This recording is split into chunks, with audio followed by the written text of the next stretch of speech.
Hello friends, Robin Housley here. Thank you for taking the time to spend a few minutes with me. This month I'd like to talk to you about the season.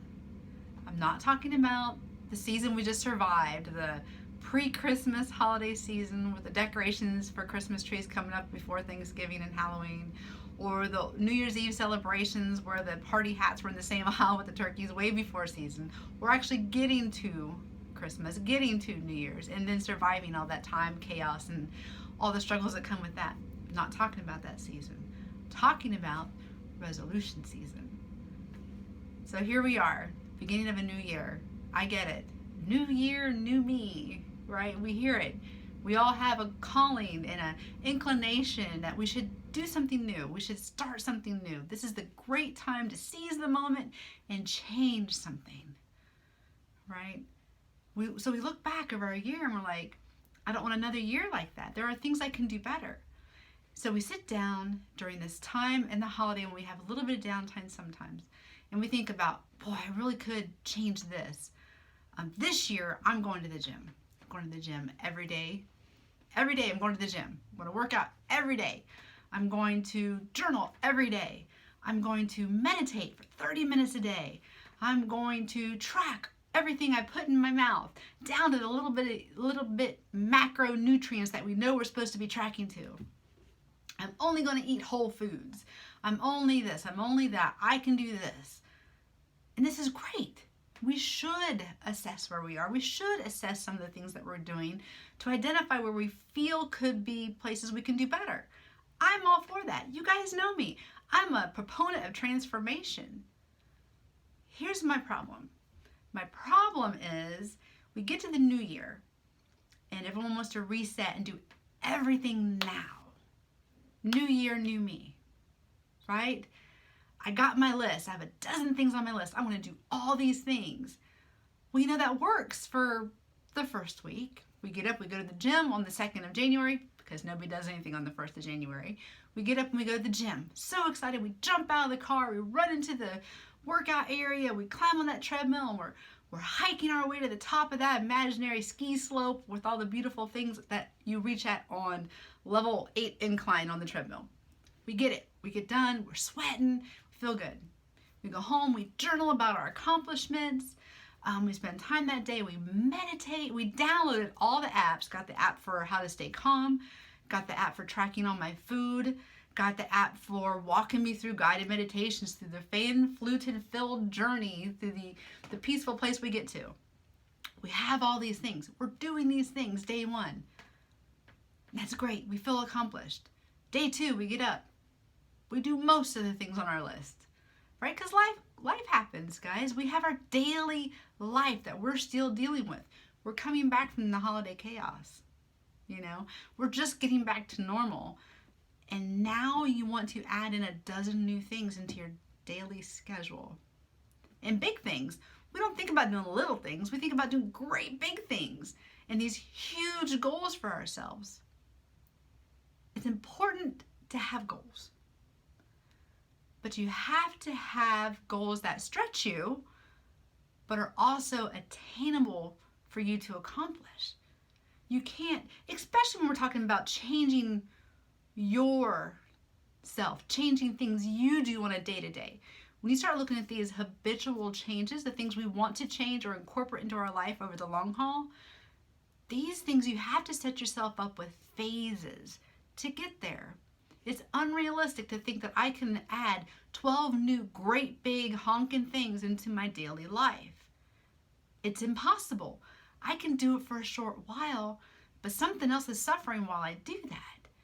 And it's suffering while I do that. And at the end of a month, I'm feeling overwhelmed. I'm feeling unable to get anything done, unaccomplished, right? And then, so we start dropping things off this great big list. So now we're only doing 11 things. And a couple weeks later, now we're only doing 10 things. Now we're only doing 3 things. And by the time June hits, we've dropped everything. We haven't incorporated anything into our daily life.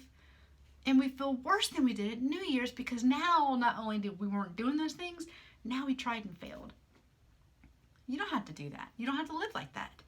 That's not how I would recommend that you do it. I think you should have big goals. Do your vision boards. Write your big goals out. Let them scare you. That's awesome. But when we're talking about fundamental things that you want to change here in your day-to-day life, you got to start smaller. These will lead to your bigger goals. Habits you form now will help you to be more abundant, to be more joyful, to be more at peace, and to be happier, and to actually accomplish your longer term goals. But you can't start with your longer term goals and just jump in thinking you can accomplish them without laying the foundation for you to build on to get there. Does that make sense? So dream big. Write those big things down. Now let's take it back a step. How do we get there? Okay, so my tip for you as we start this new season is to not start with the great bigs. Don't think tomorrow you're going to start going to the gym every day for the rest of your life. You have to get there on a gradual basis and make it part of your daily who you are. Okay, so what I would say, I have written down a few things here so I could give you some examples. Let's start with the list, right? So let's say one of your goals is I want to hit the gym every day. I'm going to work out every day. Hit the gym 5 days a week and work out on my own the other 2 days. Great goal.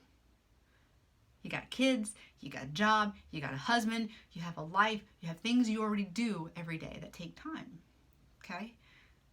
So I would say instead of saying I have to hit this goal every day, start with this. Start with committing to yourself that I'm going to stretch every day. Because stretching is foundational for physical health, right? You can do mild yoga. You can do just basic stretches. Commit to do that every day. Get that incorporated into your life to where that's your normal. Then, once you get that to normal, then add in a day to the gym or 2 days of gym or take a Zumba class. Add that in after you've gotten a foundation of something to build from. Does that make sense? So that's what I do. That's how I got there. I wake up every morning and I stretch. One, because I'm getting older and it feels really good to get everything moving and woke up before my feet hit the floor. Okay, it helps me physically to do that. Plus now it's part of what I do every day. Every day I stretch in the morning.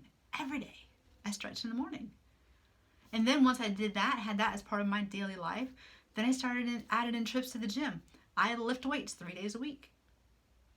I commit to being active 2 of the other days during the week.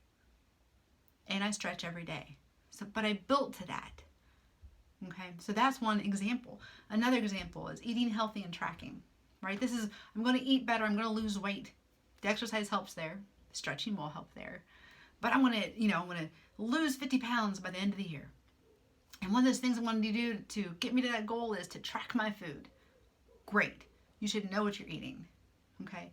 But downloading an app and tracking every macro that you eat and micromanaging your diet to that extent from day one is not an easy thing to do. Okay. You don't have to start even with an app. Start with baby steps. Just start jotting down what you eat. Do that for a couple weeks and say, oh, I can cut this out. I can cut this one thing out. I can do that. I can cut one thing out. I'm not going to have soda anymore. Or I'll have soda 1 day a week. Whatever. Make your one adjustment. Do that until it feels normal. Okay? Then go back and make another adjustment. At this point, I've done that so many times I don't drink soda. Very, very rare. I might have a sip of soda, but very rare. But for the majority, I don't drink any soda. I don't do a lot of sugar. I try to stay away from sugar. I will have a cheat day once in a blue moon. But for my day-to-day life, I don't go after the sugar stuff. I stay out of the sugar. Or I don't eat white bread.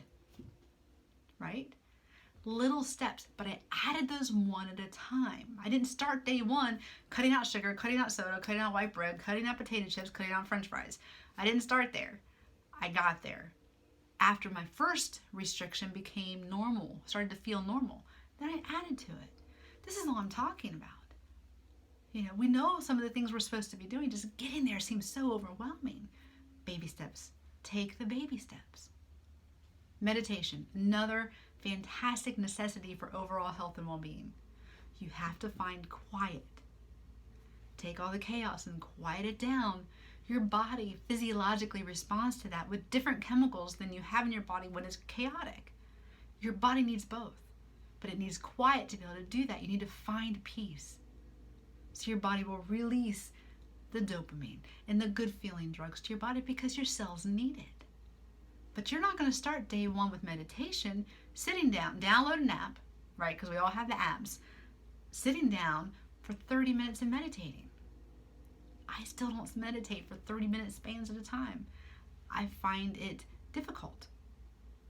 But what I have done is I started very simply. I started with, I'm committing that today in the morning, at lunch, and in the evening, I'm going to take 3 deep breaths. Just like this.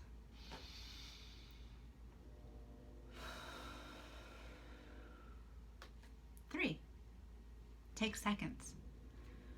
Deep breathing, focusing on your breath during this breath is meditation. You can do it in 30 seconds. Do that 2-3 times a day. You've started to meditate. When that becomes normal, then you expand on it. When that becomes normal, then if you're feeling stressful moments, do your deep breathing, because it puts you in a meditative state and it releases the calming chemicals into your body. Baby steps get you there. Eventually, you can sit down with an app or with guided meditation and have someone walk you through a longer duration meditation. They're fantastic. But don't expect yourself to be okay getting there in day one. Start small, build it into your daily life, add to it.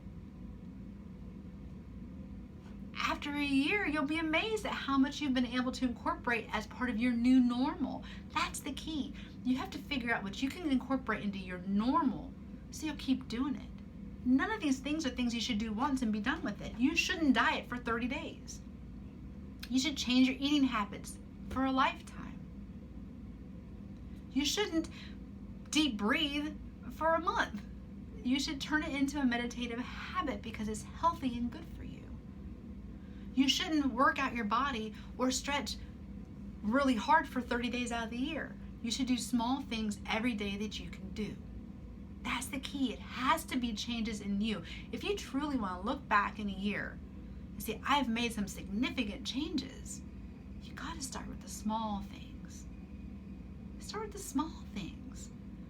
These lead to you accomplishing the big goals of losing 50 pounds or taking your career to the next level or starting that home business. But if you're not balanced and get some of these smaller things in place, you can't obtain the larger goals. Let those scare you. They should drive you. But do some things practically, tactically in what you're capable of now. That's how you succeed. That's what it's all about. That's what all this transformation is about, is making small, minor changes at your speed and your comfort level. This is your journey, not mine.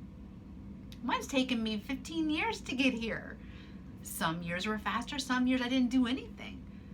But I tried to keep some of this stuff as part of the new me. And I'm still working on it. I have my list for this year. Things I'm going to improve on. Some things I'm going to incorporate that I hadn't tried at this point.